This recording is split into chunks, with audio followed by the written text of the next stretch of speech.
Boa noite. Bom, hoje o Zoom deu um pouquinho de trabalho. É, Obrigado a todas e todos que estão aqui com a gente. Como sempre, aquele aviso inicial, né? Vamos ser gravados e filmados ao longo do webinar. Quem tiver problema com a possibilidade de aparecer numa gravação ou outra, porque depois vai ser divulgado nas nossas redes sociais, o YouTube, por exemplo, por favor, desligue a câmera. Quem não tiver com problema relativo a isso, por favor, deixe a câmera ligada. É muito bom a gente poder se ver. Tem muitas pessoas queridas e conhecidas aqui aparecendo. Hoje vamos falar de paisagem e mudanças climáticas. A Cecília vai introduzir o Ricardo. Só introduzir que essa série de webinar é promovida e organizada por a Cecília e por mim, né? A partir da pós-graduação em Paisagismo Ecológico da PUC-Rio. Montamos essa pós-graduação 5 anos atrás, né?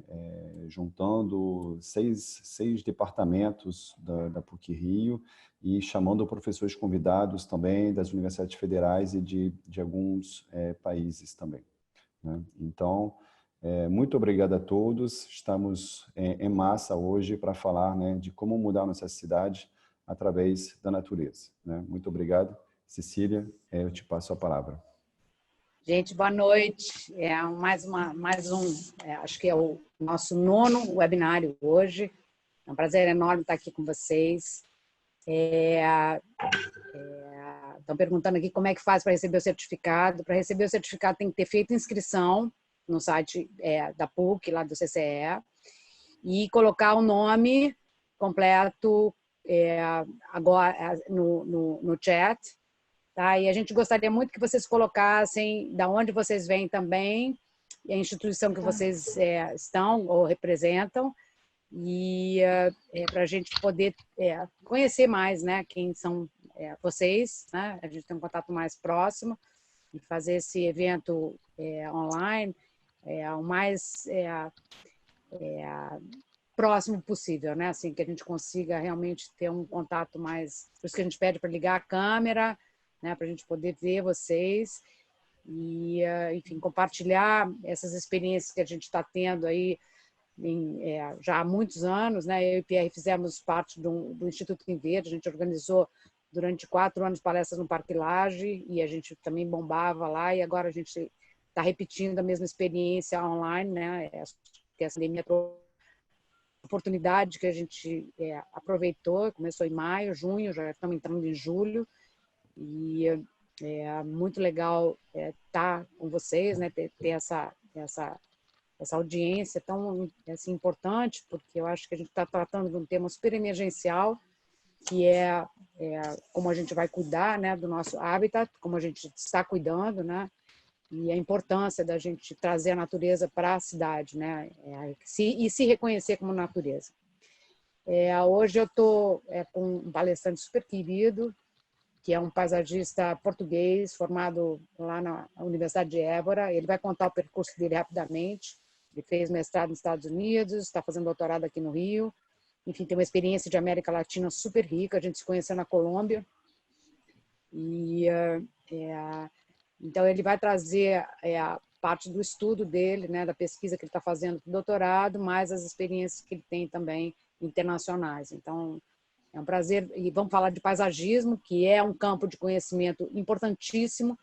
Aqui no Brasil a gente só está atrasado 120 anos praticamente, né, que existe desde 1901 em Harvard, e aqui no Brasil a gente não tem ainda reconhecimento da profissão de paisagista, o que é uma perda para o país, na verdade, né? Porque eu acho que você tem que capacitar as pessoas que vão trabalhar a paisagem, que é um campo interdisciplinar, transdisciplinar, adequadamente. Para isso que a gente constituiu a pós, né? Que está fazendo agora 5 anos que a gente viu hoje, né, Pierre, que a gente começou? Exatamente. 5 anos que a gente lançou essa pós, e agora a gente vai continuar da sequência. Na 4ª turma, a gente vai entrar online por conta dessa situação que a gente está hoje de afastamento, e eu acho que vai ser bem legal, porque vai possibilitar uma demanda que a gente tem sempre de gente de fora. A gente sempre tem alunos que vêm de fora, Todas as turmas tem gente que vem para o Rio, fica aqui e tal, então dessa vez eu acho que vai ampliar bastante o potencial, né, de atingir pessoas que não podem se deslocar. Então, todos muito bem-vindos. Bem-vindo, Ricardo. Você completa aí a sua apresentação e entra na sua fala, tá? Bem-vindo. Olá, boa noite. Estão a ouvir? Sim? Obrigado. Está dando um pouco de eco. Está dando um pouco de eco. Você está com fone? Estão a ouvir? Estou com fone, sim. É que está dando um pouquinho de eco, está dando reverb no seu... Vamos tentar aqui. Ver se melhora. Tá bom. Bom, antes de mais, boa noite e obrigado ao Pierre e à Cecília pelo convite. Como mencionou a Cecília, eu fiz o meu curso em Arquitetura Paisagista, de graduação em Portugal, na Universidade de Évora, que terminei em 2006.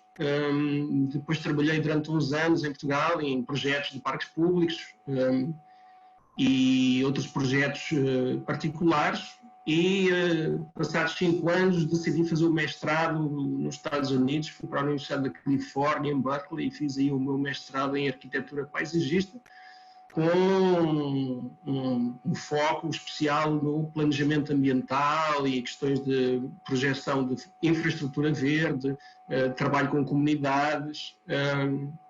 E nessa experiência em Berkeley, depois tive a oportunidade de fazer o meu trabalho, a minha dissertação sobre um projeto em Quito, no Equador, que, entretanto, depois, uma vez terminado o mestrado e já estava trabalhando numa ONG ambiental nos Estados Unidos, convidaram-me para ir para o Equador para implementar esse projeto, e o que foi uma aventura de 4 meses transformou-se numa estadia de 5 anos.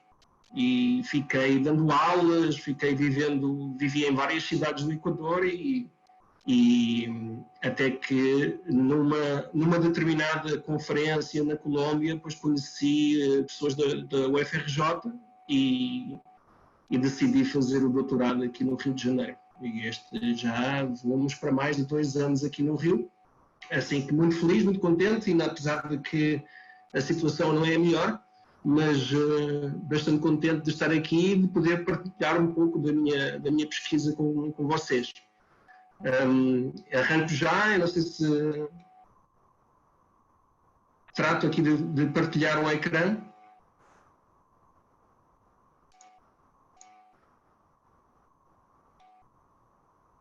Ricardo, tenta tirar o microfone.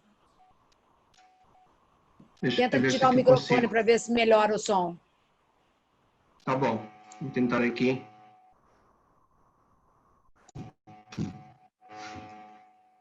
Como é que eu tiro?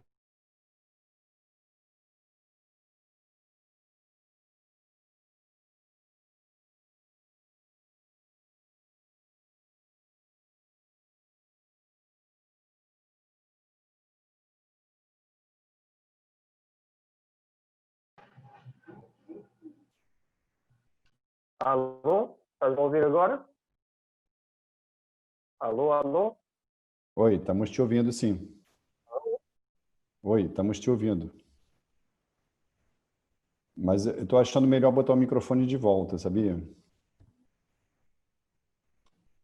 Estava melhor antes.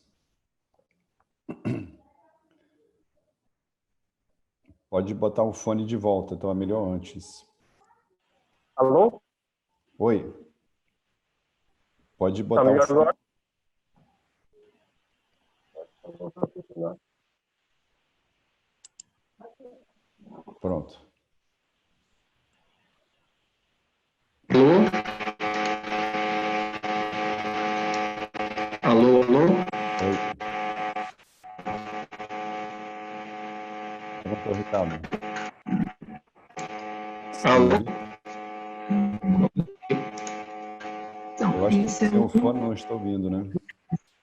Ele não está funcionando? Eu estou a ouvir, mas acho que vocês não estão a ouvir. Vocês estão a ouvir? Sim, a gente está te ouvindo.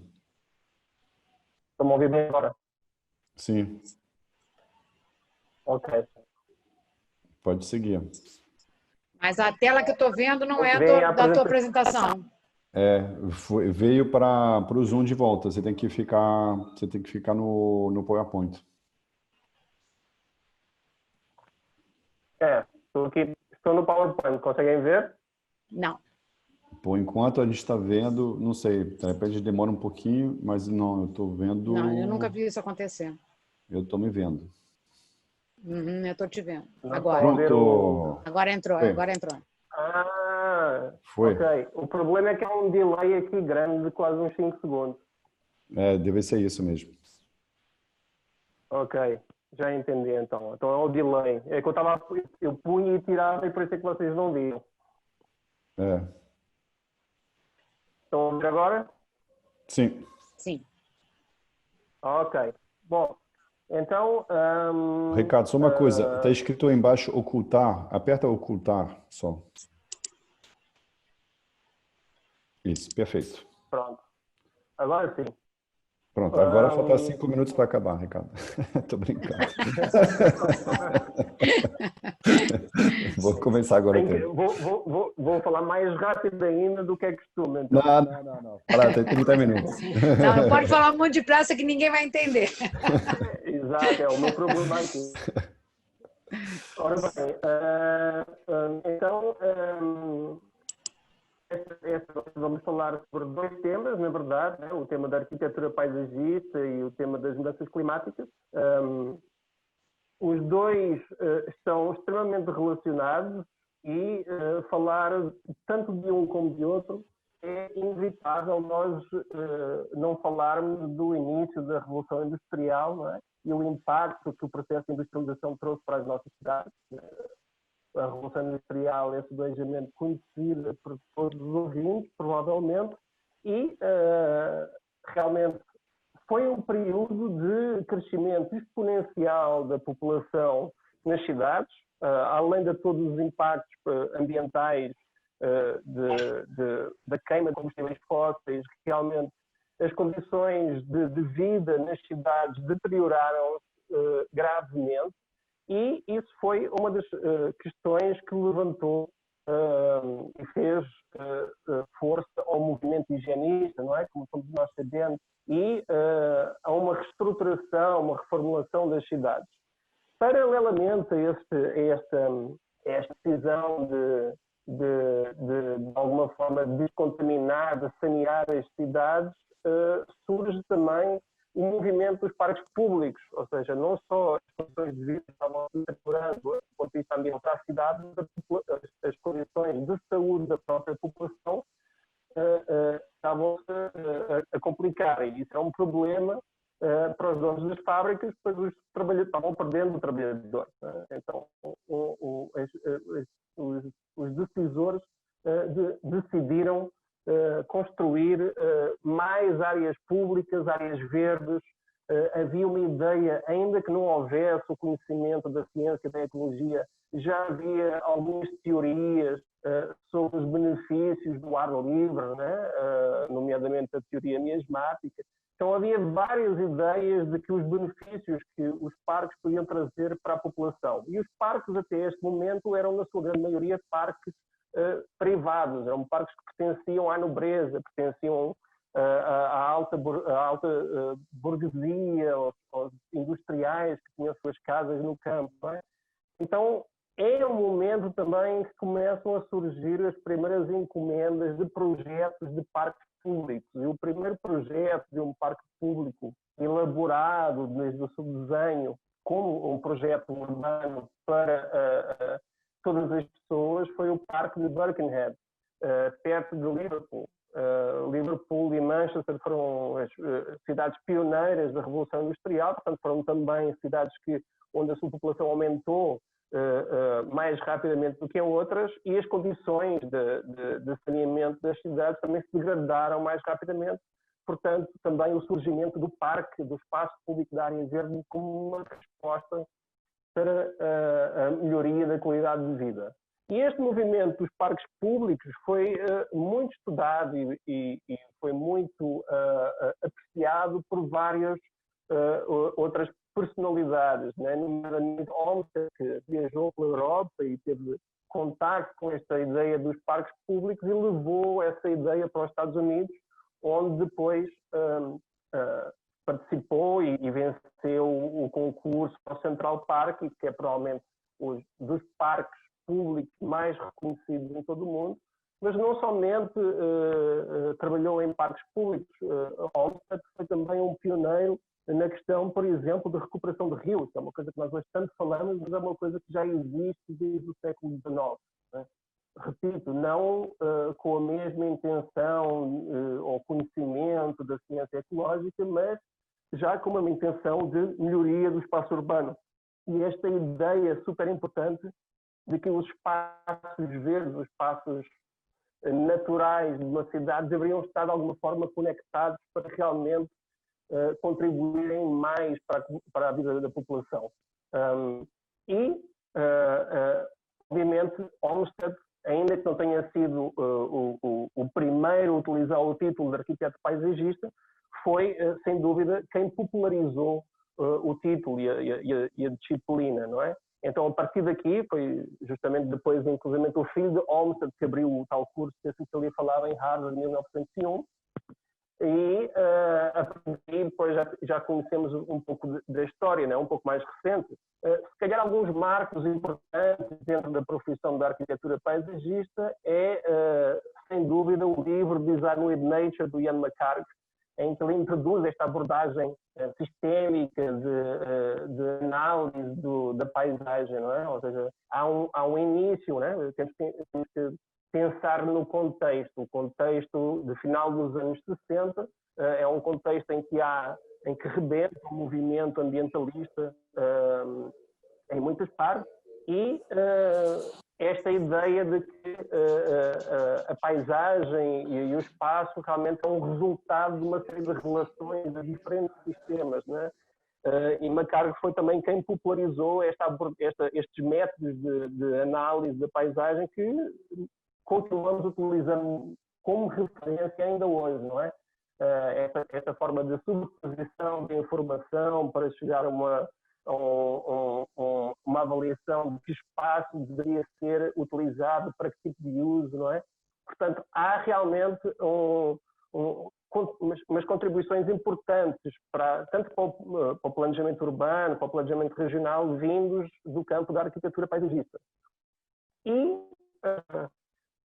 E eu gosto muito de dois projetos mais contemporâneos de arquitetura paisagista, mas eu creio que ilustram bem formas de abordar a paisagem, de transformar a paisagem em entornos urbanos, não é?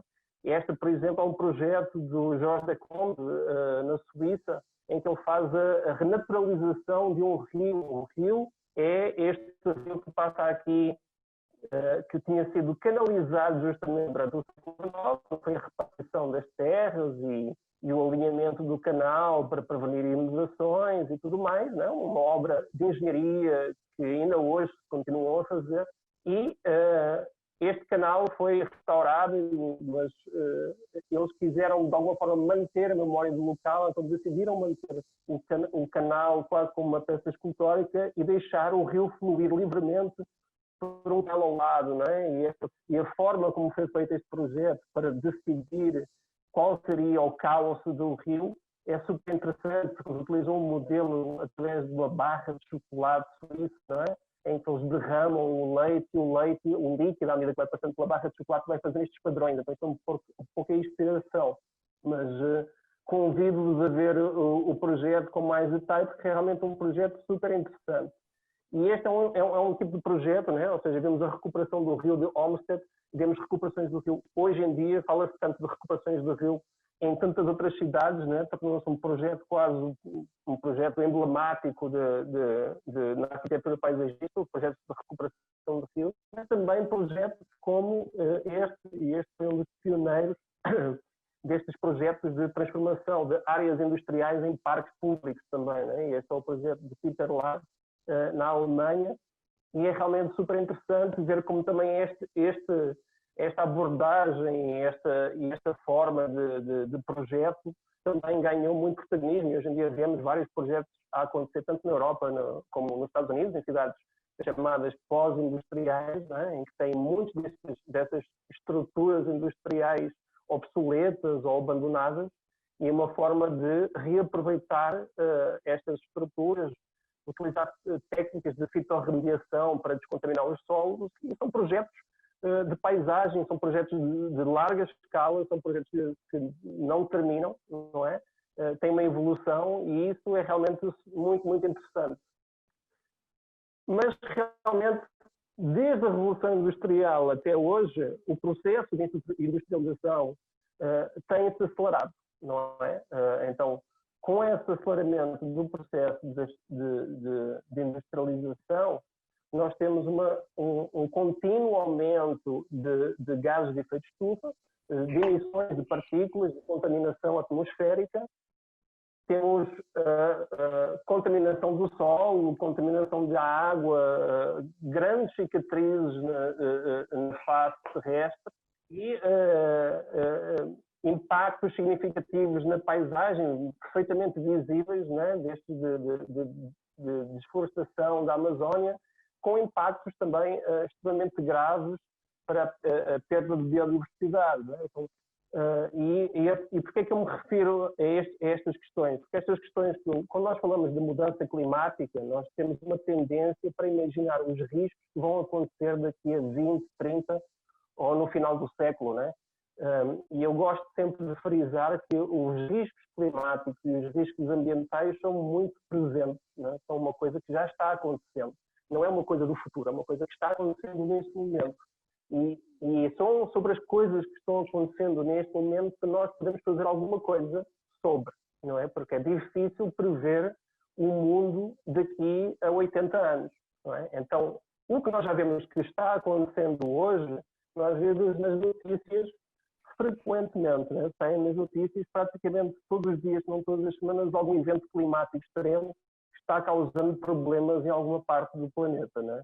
Nós hoje todos acordámos, por exemplo, com as notícias do ciclone em Santa Catarina, né?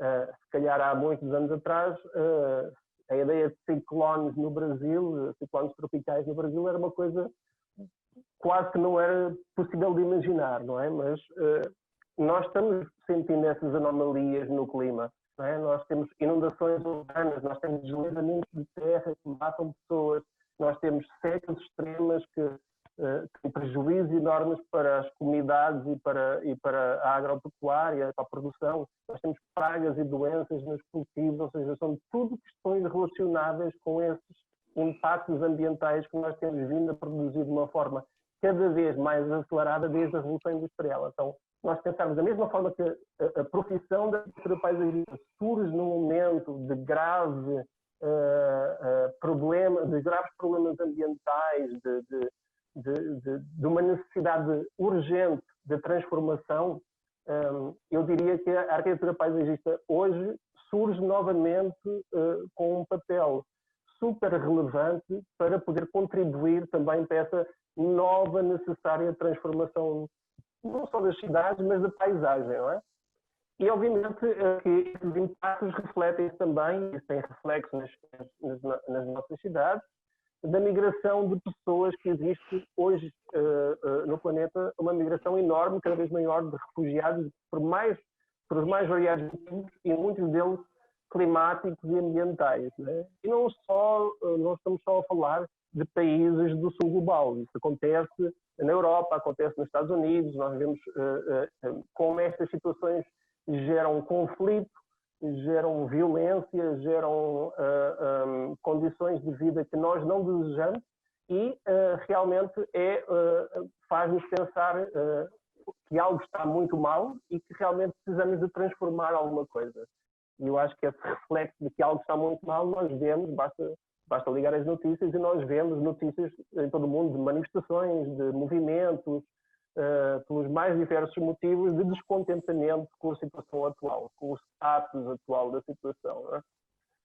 Bom, mas quando falamos de mudanças climáticas, temos que, obviamente, dar uma atenção ao conhecimento científico sobre de riscos climáticos, sobre o aquecimento global, e a autoridade máxima a nível científico sobre a disseminação desse conhecimento é o IPCC. Né? O IPCC é um conjunto de cientistas de todo o mundo. Certamente todos já ouviram falar do IPCC, mas o IPCC tem... não produz... o IPCC não produz ciência, não é? Ele replica, sintetiza estudos científicos feitos por outros cientistas, muitas vezes por eles mesmos, não é? Então, há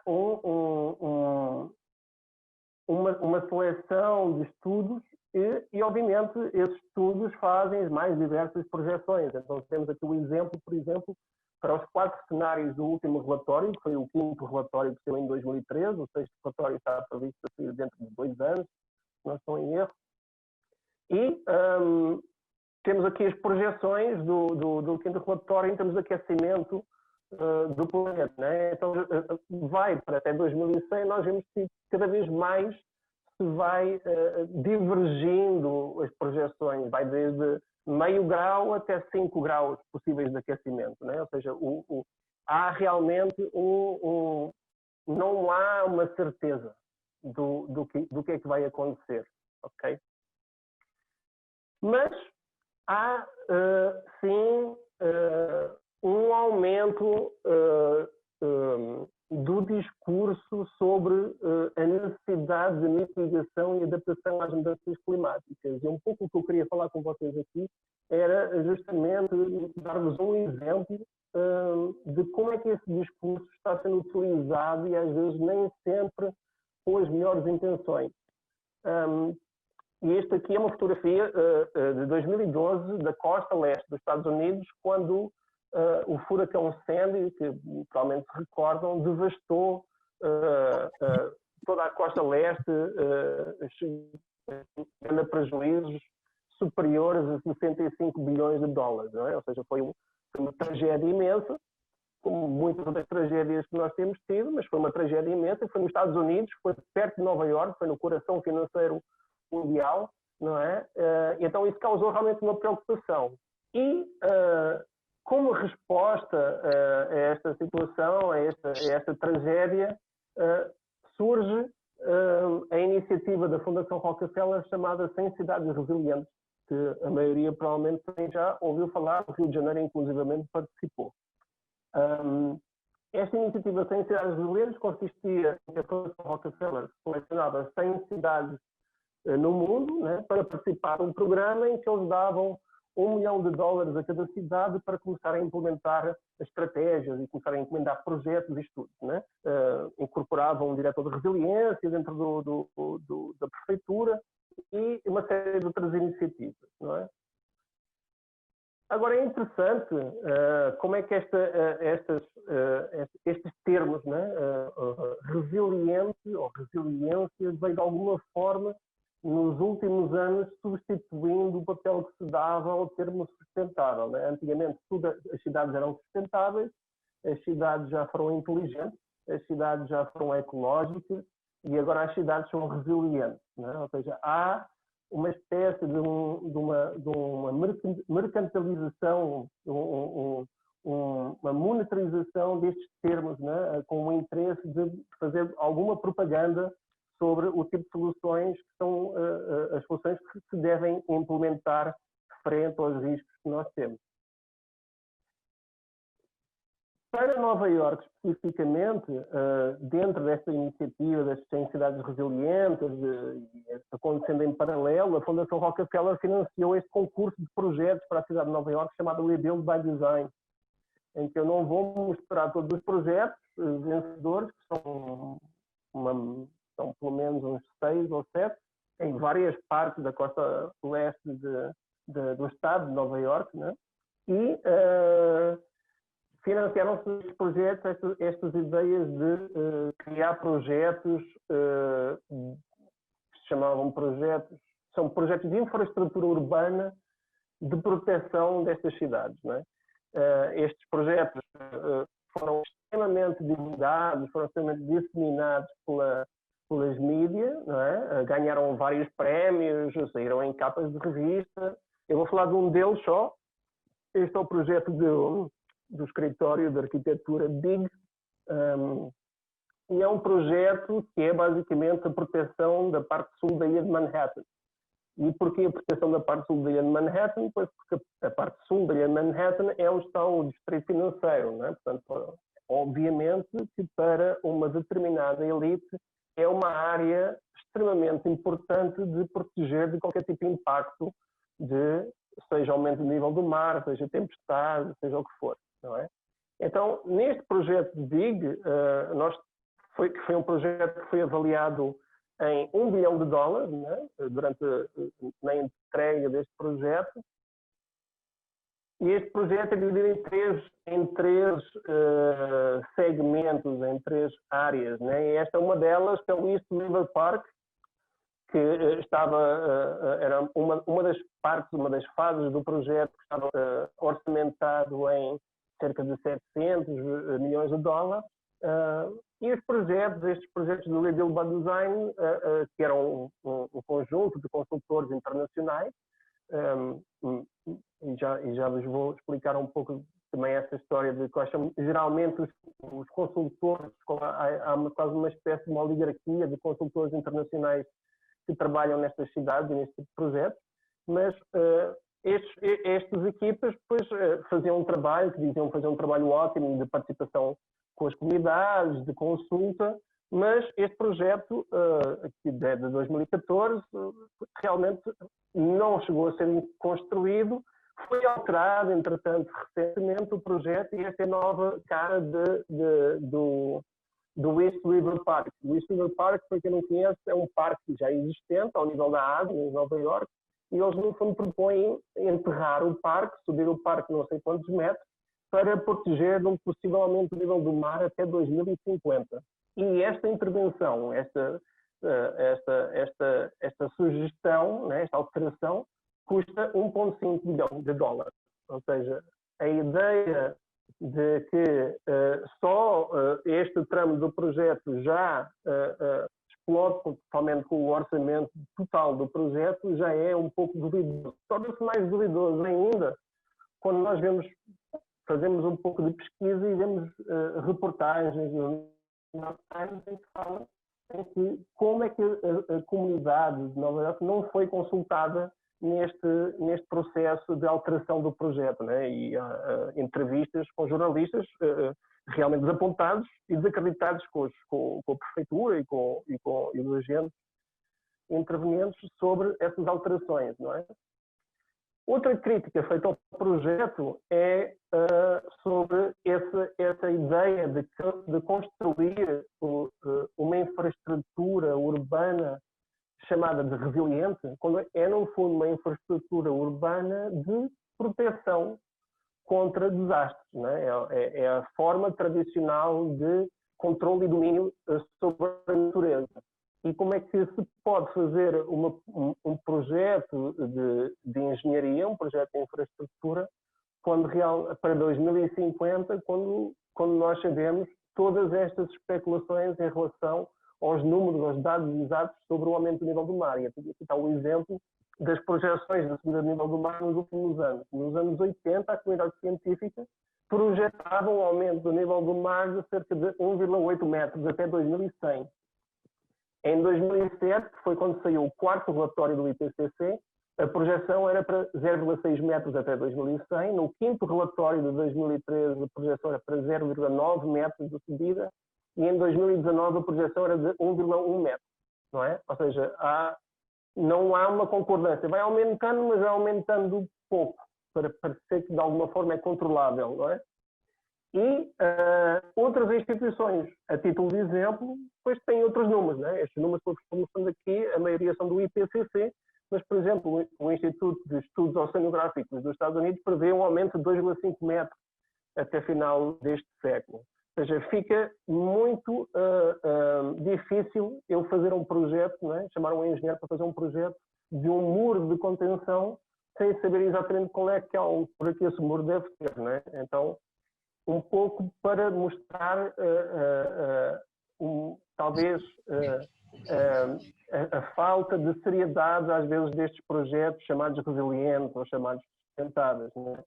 Outra coisa interessante é voltarmos a 2014 e pensarmos porque é que a Fundação Rockefeller, de repente, se interessa e cria esta iniciativa das cidades resilientes. Né?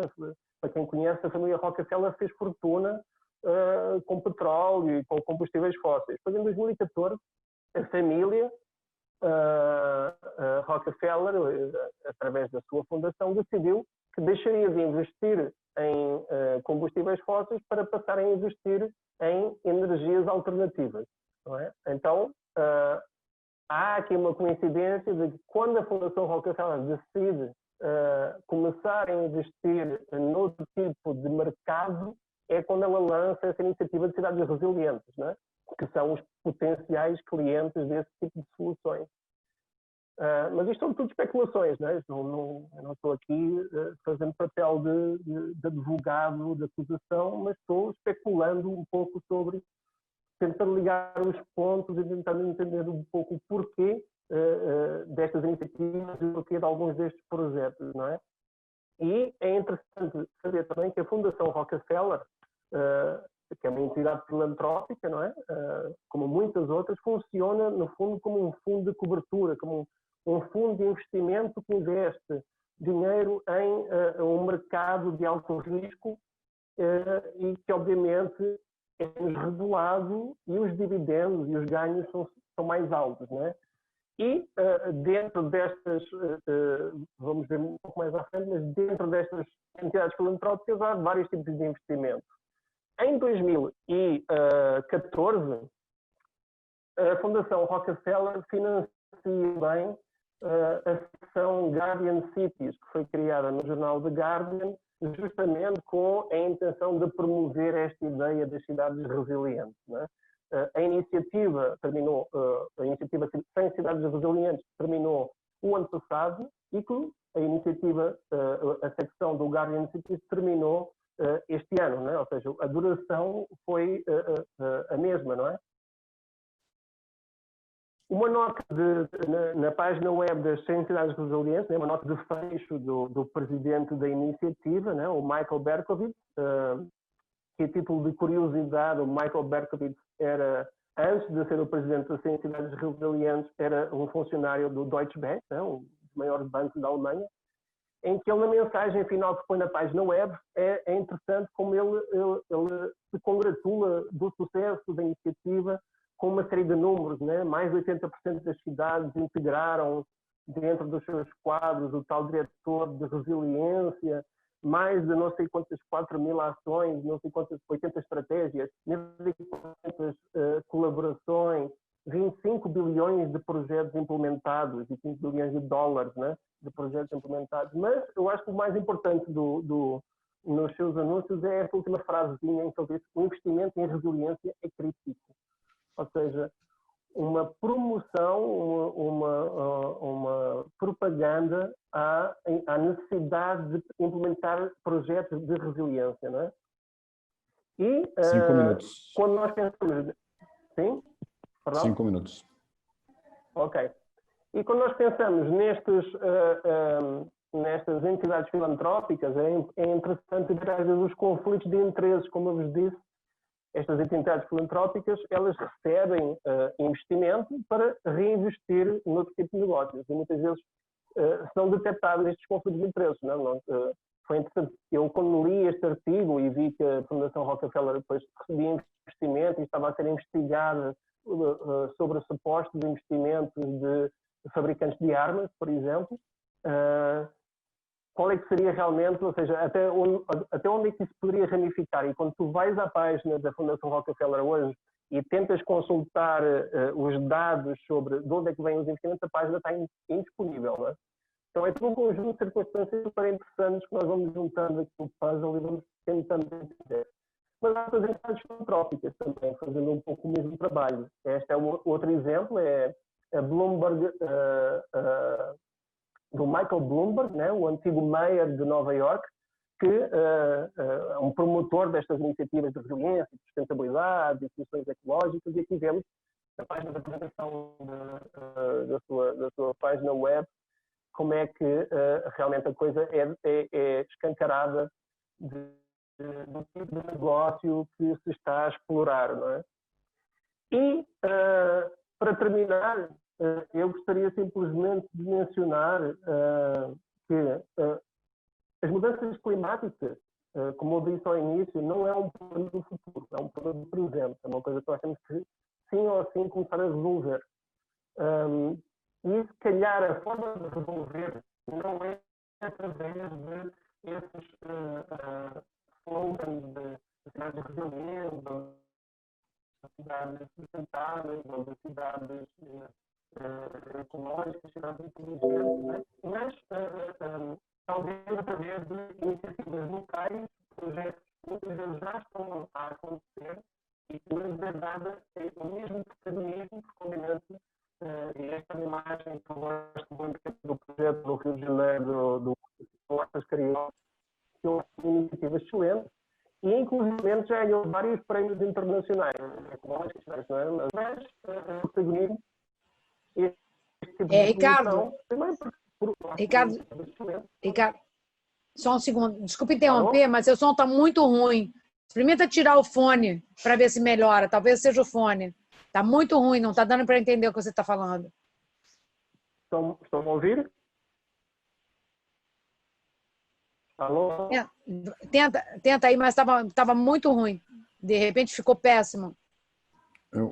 Desculpa. Acho que agora melhorou. Vou tentar Tenta aqui. aí. Bom, estava simplesmente dizendo que para terminar esta iniciativa da Prefeitura do Rio, de Hortas Cariocas, parece-me uma solução extremamente bem sucedida e recomendável, porque além dos benefícios ambientais que obviamente traz para as comunidades em que trabalha, traz vários benefícios sociais e um contacto com a natureza que me parece extremamente importante quando nós falamos de fazer face aos riscos ambientais, não é? Então, acho que este Programa Hortas Cariocas trabalha com escolas, trabalha com muitas crianças que têm este contacto com as hortas, têm este contacto com a natureza e eu queria terminar com uma nota positiva, né? Para não simplesmente sair daqui como criticão que está criticando todas as iniciativas que estão fazendo. Não é o caso. Ótimas, não têm a mesma promoção e divulgação, mas eu acho que existem iniciativas ótimas que devem ser impulsionadas e que devem ser mais trabalhadas e trabalhadas em outras áreas também. Muito obrigado. Muito obrigado, Ricardo.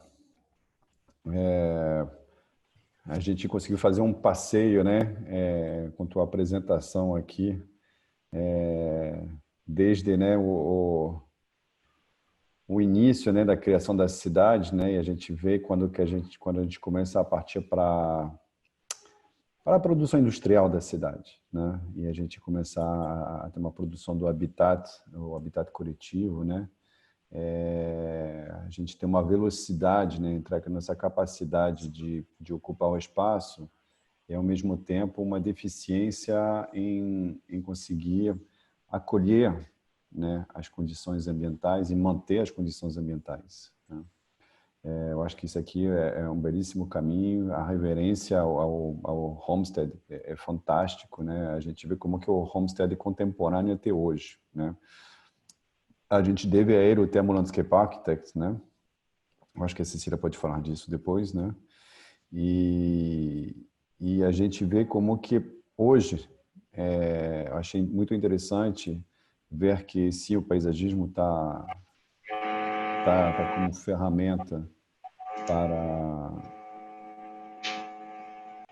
como ferramenta para resolver, né, e solucionar nossos problemas, mas que, ao mesmo tempo, a sustentabilidade está aparecendo também como uma fonte de negócios, né? E a gente vê como como tudo, há um risco de apropriação, né? Há um risco de se ocupar esse nicho de sustentabilidade com propostas que ainda estão longe de ser sustentáveis, né? E hoje, inclusive, eu pessoalmente, eu tenho uma certa implicância com o termo sustentabilidade. Assim, eu acho que a sustentabilidade, se a gente tivesse começando a implementar a sustentabilidade lá no final do século XIX, né, na Revolução Industrial ligada à exploração do carvão, né, aí eu acho que talvez teria feito sentido. Assim, do jeito que atingimos os limites planetários, né, a gente tem que partir para a regeneração, né, urgentemente. Regenerar as funções dos ecossistemas, regenerar os próprios ecossistemas, né. Então, eu acho que nisso aqui o paisagismo, né, tem um papel muito relevante. Opa, eu fico censurando quem entra com o microfone aberto. Então, quero te agradecer muito pela palestra, porque eu acho que a gente fez um passeio histórico, né, e geográfico, né, também vendo as soluções, né. Tem perguntas que a gente vai passar. Quem tiver perguntas e colocações, eu acho que, por favor, vão fazendo as colocações, as provocações também. E Cecília, te passo a palavra também para complementar. Acho que o Ricardo caiu, ele sumiu daqui. Não estou vendo ele. Bom, eu achei a apresentação super interessante, né? Porque ele faz esse panorama mesmo, né? Eu estou aqui, Cecília. Ah, tá aí, tá. Né, que sumiu aqui da minha tela. Então, eu tenho pesquisado bastante, né, essa questão climática já há muitos anos, e eu tenho realmente uma preocupação muito grande. Vou até pedir para o Pierre compartilhar uma imagem rapidinho aí, só para a gente melhorar a discussão. Eu passei para você, Pierre. Vou botar na tela, vai falando aí. que eu pego aqui. Porque a gente está... assim, eu acho que nome, né, é uma coisa muito complicada, porque acaba sendo um produto para marketing, né? A gente, de alguma maneira, tem que comunicar o que está acontecendo e acaba virando uma commodity, e, na verdade, o sustentável vira qualquer coisa, né? Então, tudo é sustentável e nada é sustentável. Então, eu sempre que a gente começa uma conversa sobre sustentabilidade, eu acho muito importante a gente colocar o que é, né? Quais são os conceitos, o que é resiliência de fato, né? Onde se apoia isso, e trazer essa discussão para um campo que sai dessas palavras rótulo, né? Onde a gente não entende muito bem o que ela quer dizer. E eu acho que é isso, né? Eu e o Pierre temos essa parceria em aula aí há muitos anos, e a gente realmente trabalha em cima de regeneração, né? Paisagismo regenerativo, cidade regenerativa, para regenerar mesmo as funções. E eu acho que a gente tem aí, eu pedi para ele botar essa imagem, porque eu acho que é uma imagem que fala muito, né, o que a gente está vivendo hoje, né? Que a gente está aí com esse tsunami Covid vindo em cima da gente, e atrás tem uma recessão gigantesca que já está acontecendo, mudança climática que hoje é uma crise climática, uma emergência climática, né? Já está sendo reconhecido como mais do que uma mudança, né? A mudança já levou a uma situação muito maior, e em seguida a gente tem um colapso que já está acontecendo nessa extinção em massa. Então,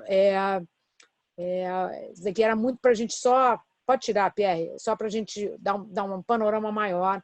E por que a gente precisa regenerar? Porque a gente precisa da biodiversidade, ela que vai fazer esse equilíbrio, né? Então, eu queria muito aí que o Ricardo comentasse essa visão, né, da questão de resiliência que ele traz por conta do Sandy, né, do Superstorm, lá da super tempestade de Sandy, que entrou no coração financeiro, que é a hora que o mundo parou para pensar nisso, enquanto estava destruindo outros lugares, não, né, Nova Orleans foi varrida, a Ásia toda hora Santa Catarina teve aqui, essa noite teve um ciclone no sul, né, que, enfim, impactou bastante. E como é que a gente constrói uma outra realidade, né? Como é que a gente traz isso para um espaço tão modificado, onde a gente deixou a natureza completamente de lado, né? A gente não só de lado, mas a gente enterrou a natureza, eliminou a natureza. Como é que a gente, como é que o paisagismo, né? Essa atuação do paisagista, desse trabalho na paisagem, efetivamente pode fazer essa regeneração, essa transformação, essa transição para um outro momento, né? Talvez a gente esteja vivendo com essa pandemia um momento realmente de alta reflexão, né? A gente está tendo a oportunidade de ter acesso a muita informação, muito conteúdo de primeira, e eu acho que queria saber a sua opinião, Ricardo. Como é que você vê esse momento, né? E como é que a gente pode caminhar daqui para frente, né? Pois é, Cecília. Eu acho que assim, há várias questões aí, não é? Eu acho que a ideia, primeiro, a profissão do arquiteto paisagista, a disciplina da arquitetura paisagista, não é? É uma disciplina projetual, não é? Horrível o som. E o seu som está muito ruim, não está dando para ouvir, não está dando para entender. Experimenta tirar o fone, pode ser que o fone esteja com problema. Vou tentar tirar aqui. E eu acho que a tua conexão também não está muito boa, porque você está bem lento. Então pode ser isso também. Aí ele sumiu. Acho que estamos com um problema de conexão com o Ricardo. Acho que pode ser isso o som também. Eu acho que tem uma instabilidade. Não, acho que esse ruído constante é alguma coisa do equipamento dele, que tá com zzz, tá crepitando. E eu acho que a conexão também, eu acho que são os dois. Pior que a gente faz testes antes para isso não acontecer. Mas, enquanto isso, eu acho que tem colocações que a gente pode falar enquanto o Ricardo tá voltando aqui, né? Né, que é a superficialidade da ideia do sustentável, né? Que, por exemplo, assim, o investimento é escasso, né? Mas, na verdade, o investimento é escasso no público, né? Tudo que é público aqui no Brasil tem investimento escasso, né? Saúde pública, educação pública, o espaço público. Então, acho que assim, já tem esse problema de dar com investimento baixo. Mas esse problema de investimento baixo, na verdade, ele está acontecendo de uma maneira um pouco universal. O Ricardo voltou. Espera aí. Eu estou vendo ele se mexendo agora. Só o teu microfone está montado no aplicativo. Só deixa eu ver se eu consigo te ajudar com isso.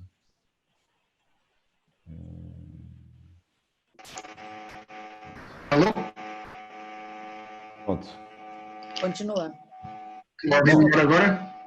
Melhorou. Continua com o zumbido, mas melhorou. A tua voz está dando para ouvir agora. Pronto, agora parece vou aterrar algum. Mas o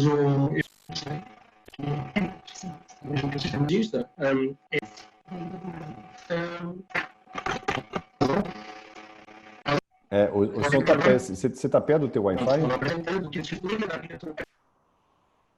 Alô? Oi. Está muito ruim o som, Ricardo. Estou aqui ao lado do móvel, sim. Não é estranho. Melhorou agora de repente.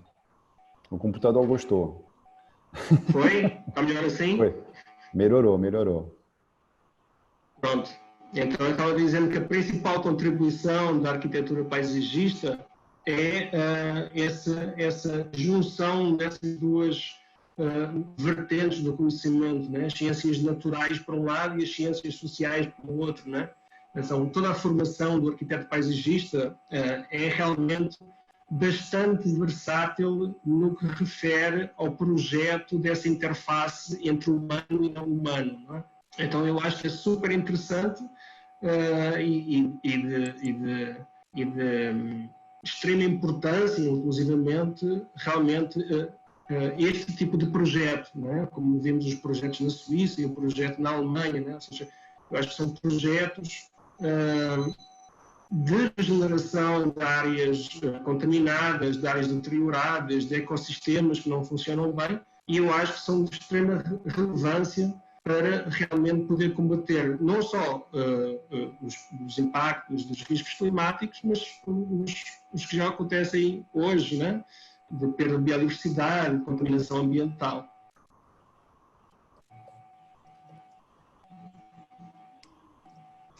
Perfeito. Que a gente estava falando, né, também a questão dos recursos econômicos para adaptar a cidade, né? E, na verdade, aqui eu acho que a gente está viciado em grandes obras no Brasil, né? Está viciados em grandes inaugurações, em colocar grandes obras com muito concreto, quanto mais concreto, melhor, né? Então, tem uma mudança de paradigma a se fazer, porque os conceitos que a gente está vendo de resiliência, de regeneração, de ecologia da paisagem, de paisagem de alto desempenho ecológico, soluções baseadas na natureza, enfim, toda essa família de soluções onde a gente parte das soluções naturais, não representa investimentos maiores, né? Eu acho que isso aqui tem que ser muito claro. E talvez seja isso um dos freios das implementações, né? A gente sabe, a gente tem exemplos aqui de corrupção ligadas a obras públicas, né? Então, será que obras mais caras não são mais interessantes, né? Então, acho que essa questão é muito de atualidade. A gente não pode achar que a sustentabilidade, a resiliência, enfim, todo esse conceito de família representa custos maiores. Isso é um pressuposto equivocado. Pode ser que sim, pode ser que não, cada caso vai sugerir, né? Mas a gente vê que a criatividade contorna essas questões, né? E a gente consegue as soluções. Eu costumo dizer que temos problemas complicados, mas que as soluções são simples, né? Empregando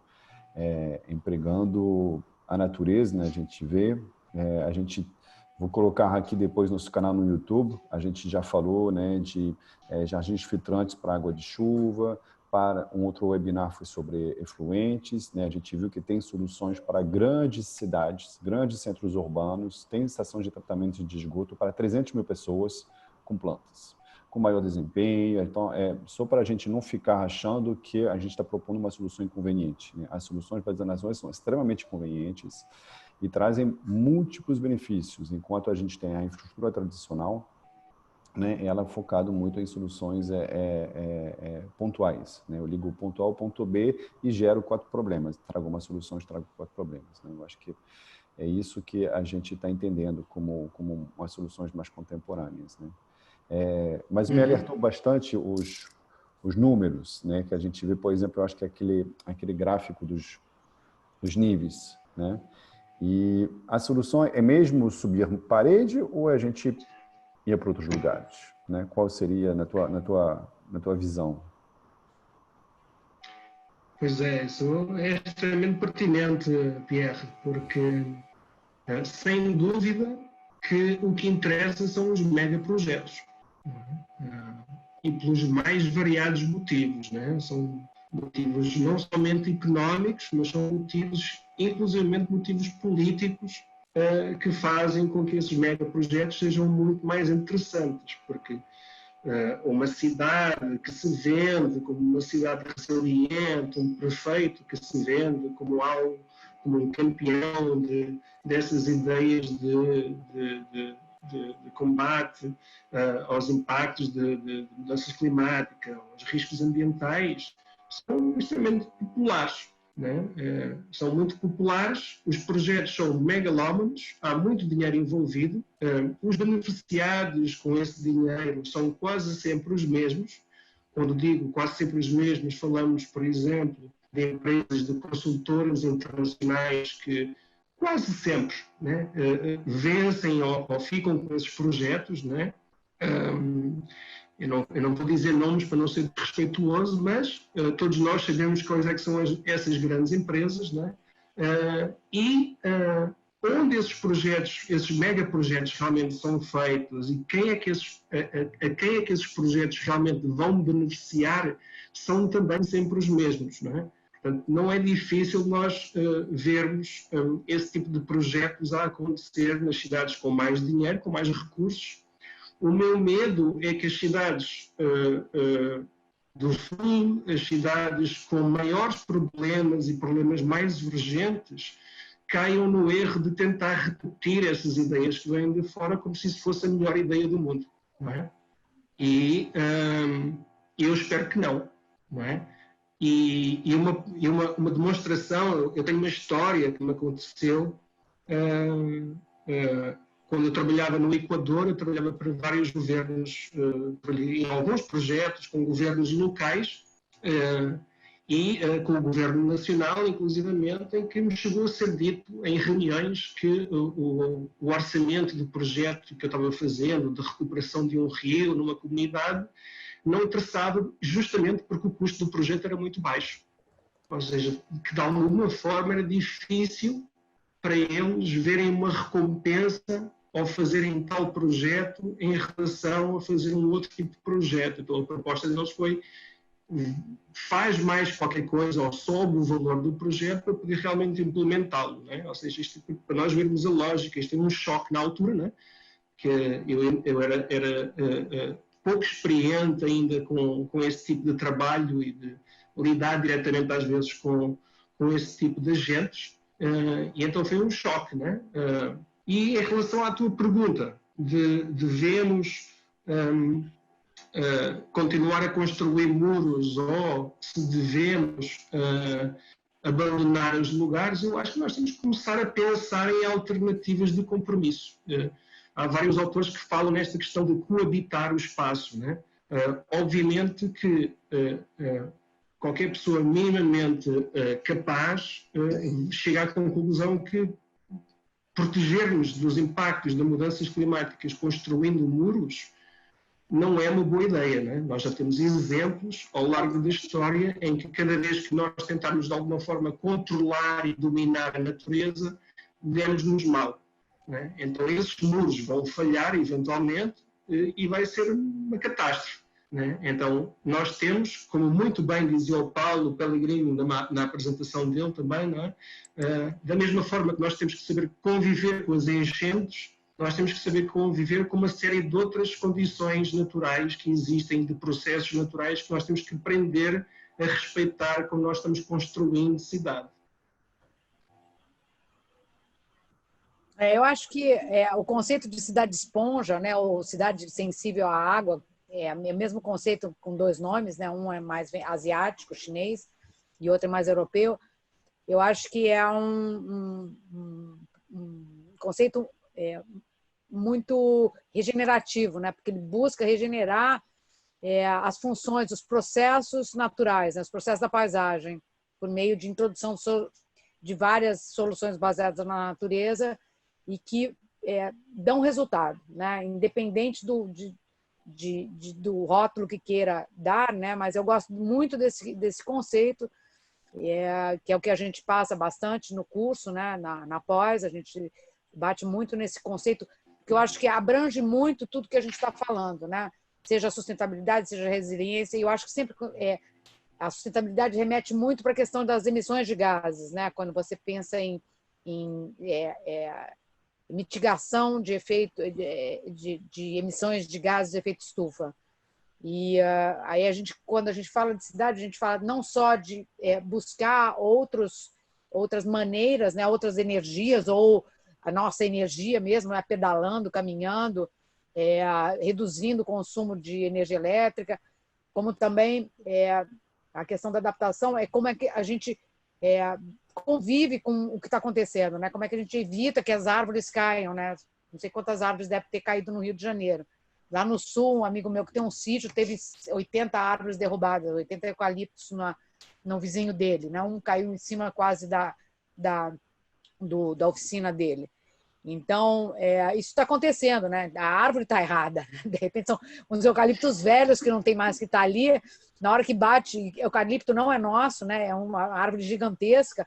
Então, a hora que entrou um vento lá de 100 km por hora, que parece que foi o que bateu lá no sul, né?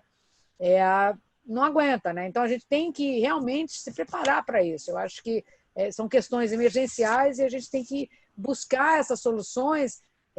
E soluções muitas vezes mais simples. Já perguntaram aqui o que tem a ver com permacultura, paisagismo, né? A gente tem um olhar sistêmico que nem a permacultura tem.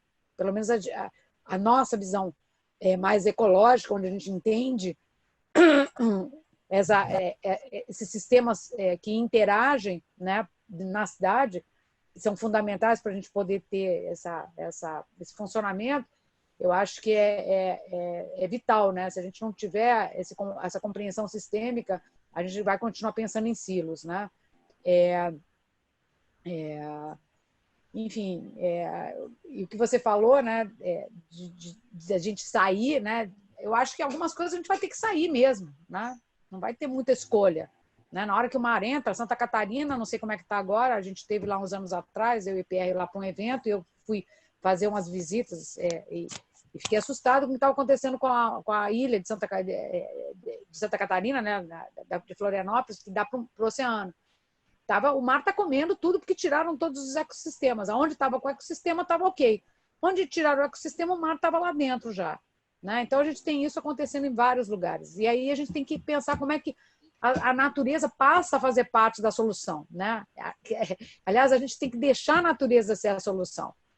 Né? Então, eu acho que essa discussão é muito interessante. Fizeram aqui uma pergunta que eu acho que eu gostaria até, porque o Ricardo falou que trabalhou já com o governo, fizeram uma pergunta aqui que eu li, que como é que a academia, né, fora daqui, como é que a academia participa, né, na gestão da cidade, né? Como é que esse conhecimento vem dar aporte para as decisões dos gestores, né? Você tem alguma experiência interessante nesse aspecto? A minha experiência com o trabalho entre vários projetos de pesquisa que realizei no Equador estavam obrigatoriamente relacionados com os governos locais e com o governo nacional. Né? Então havia uma série de... Aqui seria o que se chama projetos de extensão, não é? Ou seja, projetos que a universidade pratica para a sociedade ao seu redor. Não é? Então, nós tínhamos uma componente bastante ativa desse tipo de projetos e desse tipo de programas, mas, e lá está, quando o estudo era concluído, saíam as notícias no jornal, vinham repórteres entrevistar, todo aquele show-off, né? Na hora de construir ou implementar realmente algum daqueles projetos, aí é que a coisa falha, não é? E pelas mais diferentes razões. Acho que também não podemos generalizar governos, mas há coisas que são sintomáticas, né? Além das questões óbvias de corrupção e questões de interesses políticos, eu acho que há realmente também muitas vezes uma grande despreocupação com este tipo de situações, especialmente quando falamos de mudança climática. É por isso que eu gosto sempre de tocar na mesma tecla, que o problema do aquecimento global e da mudança climática não é uma coisa para o final do século. As projeções são feitas até final do século, mas os problemas, a crise ambiental que nós temos presente é uma coisa latente, não é uma coisa que nós não podemos fingir de conta que podemos deixar as coisas continuar tal e qual como elas estão, pensar em crescimento e desenvolvimento, expansão urbana e construção imobiliária e uma série de outros interesses que depois de alguma forma são camuflados muitas vezes com estas ecotecnologias, né? Fazem-se projetos novos, mas o projeto vem com um telhado verde, o projeto vem com um sistema de não sei o quê, tem um certificado LEED. Há uma série de manobras, né, que no fundo o que fazem é fazer-nos pensar que alguma coisa está a ser feita e na verdade questões realmente importantes e questões estruturais não estão a mudar, né? E nós continuamos a caminhar para o risco. E eu acho que uma questão também as nossas soluções estão muito focadas nos riscos. Quem diz risco diz população humana exposta a perigo, né? Mas enquanto a gente estiver ocupando 40% da superfície terrestre do planeta com agricultura e pasto, né? Enquanto a gente estiver aumentando, enfim, as cidades me parece que concentram uns sintomas de um problema muito maior também, né? Então, e a gente está falando de algumas poucas cidades, né, envolvidas ainda, né, nesse movimento, né? Eu acho que esse desenho, essa charge das ondas, né, uma atrás das outras, é isso, o colapso da biodiversidade, né, que vai ameaçar diretamente no seu abastecimento em comida, né? Aí, para isso, eu recomendo, a gente teve 2 webinars sobre hortas urbanas, que eu recomendo a todo mundo ir no canal. Um ainda não está carregado, mas teve uma participação de deputada estadual da bancada ativista e vereador de Florianópolis também. Duas pessoas que saíram da horta, que foram para o sistema político e passando a experiência para a gente, né? Então, eu acho que essas questões também não são urbanas. A gente entender que o ser urbano e o ser humano são a mesma coisa, que a gente saiu plantando agricultura, mas que a gente precisa também, além de focar onde nós estamos, também de tratar de onde nossos sistemas captam os recursos, né? E acabar com essa ideia de recurso também, né? Essa ideia de recurso é a ideia que o planeta Terra é feito de bens que estão aqui para eu me apropriar, né? E a gente não está falando de um tecido vivo, com o qual a gente precisa mudar uma relação, né? Então tem uma mudança cultural grande por trás disso também, né? Uhum. E é interessante pensar também que hoje em dia o impacto que nós temos nas cidades é um impacto global, não é? Porque todos os bens e serviços que têm origem que chegam até nós, em nossas casas, né, são produzidos com materiais vindos dos 4 cantos do mundo. Né? Eu nas minhas aulas eu mostrava um diagrama de as peças que são necessárias e a sua origem para construir um iPhone. Né? E tu vê que tem minerais, tem materiais, tem tecnologia que vem dos 4 cantos do mundo, ou seja, um simples utensílio que todos nós utilizamos hoje em dia, não é? Tem um impacto significativo, não é? Então, e isto não é dizer vamos todos deixar de usar celular, mas é uma chamada de atenção para que as pessoas tenham consciência de que o que hoje utilizamos tem um impacto não somente perto de nós, né? Tem um impacto às vezes milhares de quilómetros do outro lado do planeta. Então eu acho que esta consciência, e por isso é que eu trazia o projeto de Hortas Cariocas, né? Porque eu acho que um dos benefícios mais importantes no projeto é este contacto das crianças com os seus alimentos, né? Esta coisa de saber de onde é que vêm os alimentos, que é uma coisa que, para quem vive na cidade, muitas vezes esquece. Quem vive na cidade, muitas vezes não sabe nem sequer de onde é que vem a água da torneira, né? Ou seja, nós pensamos simplesmente que tudo está ali ao nosso dispor e isto não tem qualquer repercussão noutro lugar, o que é errado.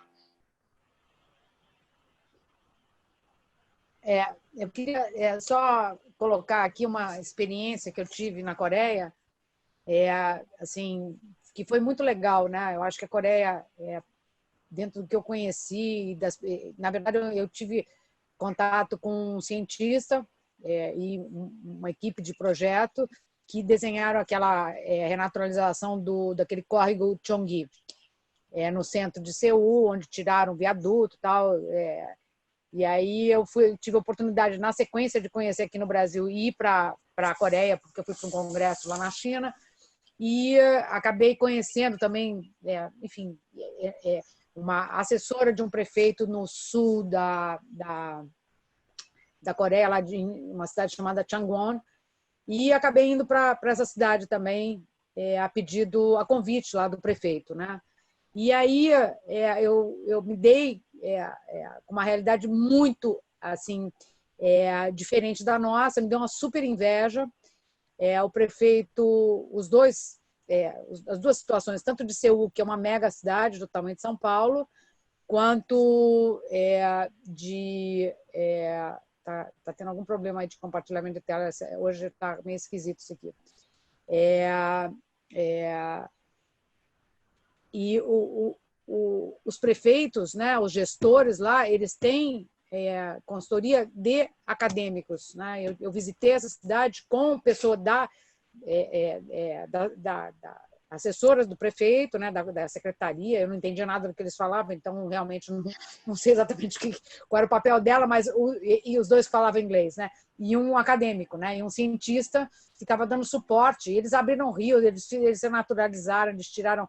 Realmente era uma cidade que estava se regenerando, era uma cidade industrial, essa do sul da Coreia, né? E Seul assim tem vários, mas assim é uma sucessão de projetos. Eles estão fazendo isso desde do período das Olimpíadas, em 84 eles inauguraram o primeiro parque. De lá para cá eles vêm renaturalizando tudo, inclusive o rio principal. Então eu não sei se é porque a população se educou, né? Eu acho que na Europa isso acontece também com muita frequência, né? Tem sempre um aporte da ciência, né? Dos acadêmicos, junto com os gestores. Então tem uma outra valorização. Em cidades americanas, idem, né? Que eu conheço também. Eu acho que na Colômbia está acontecendo isso também, né? Eu tive lá há 1 ano e meio atrás num seminário e eu fiquei impressionada com a quantidade de cidades com projetos incríveis e com aporte de conhecimento da academia, né? De pesquisadores, enfim. Então, eu sei que em Buenos Aires isso acontece também, no Chile.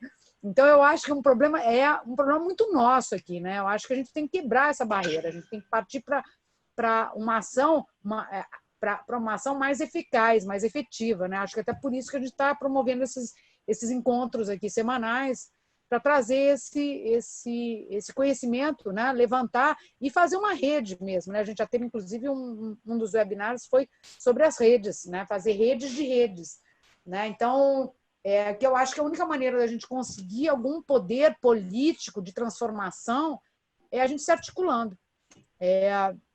A gente está aí com vários comentários enfim, muito, muito interessantes. Eu até gostaria, se a gente não pode se estender por muito mais tempo, porque a gente já está avançado na hora, né? Mas eu queria saber se, enfim, Pierre quer dar uma checada aí e ver se tem algum comentário que o Ricardo possa dar retorno, ou se passamos para até Portugal mesmo, né? Eu acho que está fazendo coisas muito legais lá em Lisboa. Então, eu tive a oportunidade de estar bastante lá e estou vendo muitas coisas boas fazendo lá. Inclusive, vai estar aqui num webinar, vem um analista de officer, de especialista em biodiversidade e soluções baseadas na natureza, junto com um paisagista que trabalha na Câmara em Lisboa, numa secretaria lá em Lisboa, que é o Duarte Mata e o Tiago Freitas. Então, a gente vai ter a oportunidade de ver o caso de Lisboa, que eu tive lá com o Duarte, enfim, visitei várias coisas, vários projetos estão sendo implantados no momento, e a gente vai estar nesse webinar falando especificamente de Lisboa. Então, eu acho que tem exemplos no mundo acontecendo sérios, bons, né? E que eu acho que podem ser bastante inspiradores. Sim, a gente está chegando nos últimos minutos já, né? A gente gosta de começar na hora. A gente peça desculpa, é a primeira vez que a gente atrasou hoje. A gente teve para o Zoom, começou a apresentar as telas de você, mesmo a sala de espera, enfim. Eu acho que estou vendo muitas pessoas, né, com senso crítico aguçado, né? Hoje, por exemplo, durante muito tempo, a gente usava o termo infraestrutura verde com a Cecília para falar dessas soluções. Hoje em dia, a gente está usando mais o termo soluções baseadas na natureza, para não criar um clima de competição com a infraestrutura tradicional, né? A gente já fica meio que um outro espaço, né? Então, a gente está tentando adotar esse termo. E sim, eu acho que, só um parênteses aí, com relação ao termo soluções baseadas na natureza, porque todas as soluções baseadas na natureza necessariamente têm biodiversidade. E infraestrutura verde não necessariamente tem biodiversidade. Eu acho que isso aí talvez seja uma das maiores diferenças conceituais com relação a isso daí. Tem uma publicação em português, depois, quem tiver interesse, eu posso passar o link. Hanna, você consegue fazer aí? A Hanna está dando uma monitoria para a gente aqui. Passa aí o link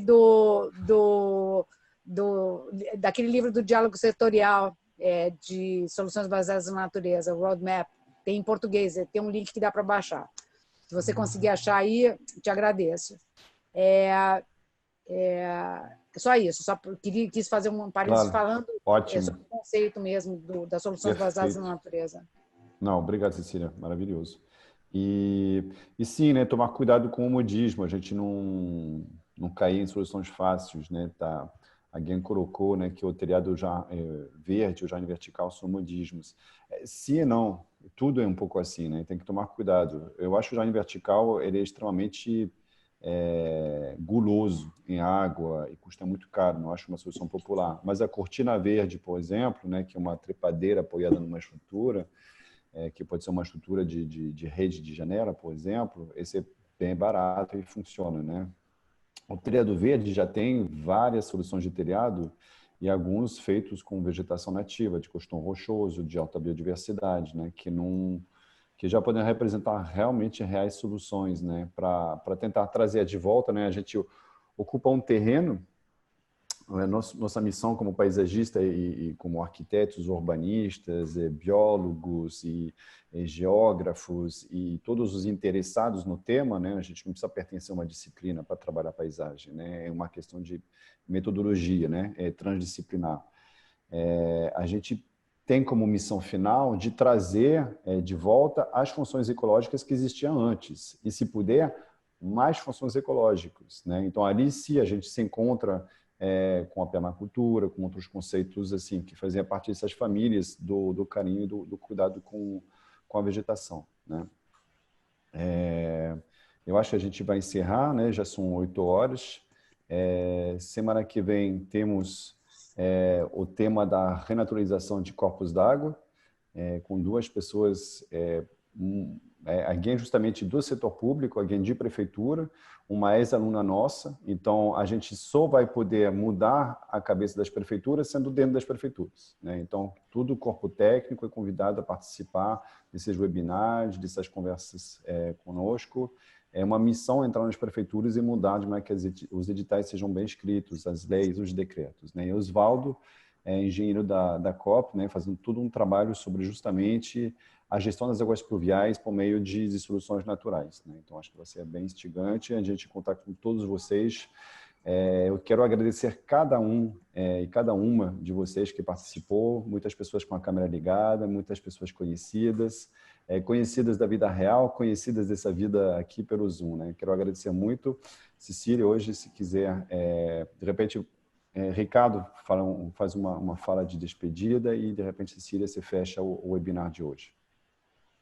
Eu coloquei o link da OPLA, que é onde tem o livro que eu falei sobre soluções baseadas na natureza, que tem em português e inglês, tá?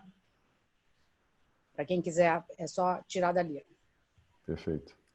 Ricardo. Pois eu agradeço mais uma vez a oportunidade, né, de partilhar com vocês um pouquinho da pesquisa que estou a fazer aqui no doutorado. E acho que este tipo de fórum é muito importante para promover não somente o tipo de soluções e as alternativas que existem para, de uma forma mais consciente, podermos transformar as nossas cidades, mas eu acho que é um espaço de discussão, é um espaço de... às vezes até pode existir algum desentendimento em termos de conceitos, em termos de ideias, mas eu acho que isso é extremamente produtivo, né? Porque é desse debate e dessa discussão que avançamos, não é?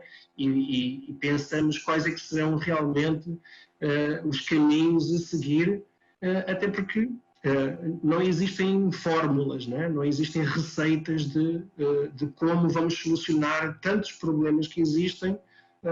Não existe uma solução A nem uma solução B que se possa ser implementada em todo lado. Então eu acho que partir de baixo para cima, partir das pessoas, do cidadão, partir dos grupos, dos ativistas, ir subindo até quem toma decisões, políticos, grandes empresas, e trabalhar em conjunto, não é? Porque realmente, tal como diz o o Pierre, a paisagem não é algo que uma pessoa só possa trabalhar, ou seja, é um espaço de multidisciplinaridade, de transdisciplinaridade, em que todas as experiências, tanto das ciências naturais como das ciências sociais e outras, são bem-vindas, mas a ideia é contribuir para melhorar e transformar realmente alguma coisa, porque o que eu mostrei aqui hoje, ou pelo menos tentei mostrar, é que há uma grande propaganda, muitas vezes, existem projetos megalómanos,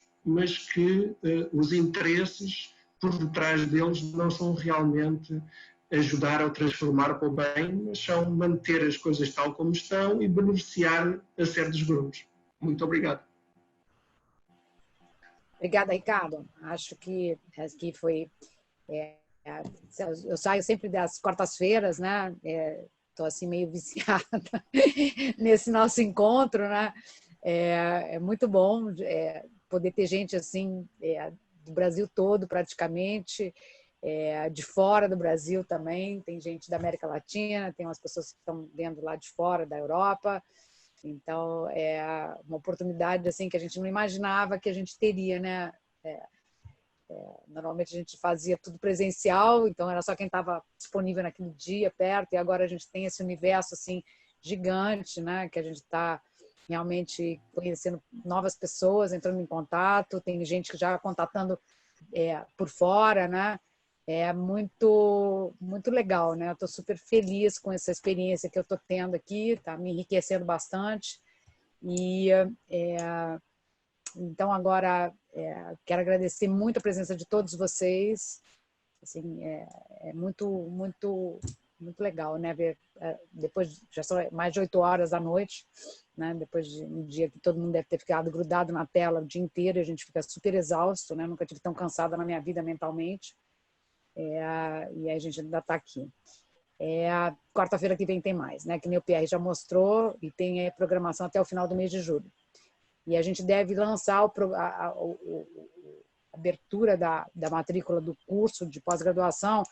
Eu estou falando que a gente vai fazer isso há um mês, mas a gente tem estado super enrolado aqui, e a gente está fechando aí ainda tecnicamente, porque como vai ser online, a gente precisa estar seguro que vai ser tudo certo. Então, mas a gente pretende lançar aí em breve, tá? E prazer enorme estar aqui com vocês todos. Obrigada. Boa noite, até a semana que vem. Boa noite, obrigado. Tchau, tchau. Boa noite a todos. Muito obrigado. Até semana que vem.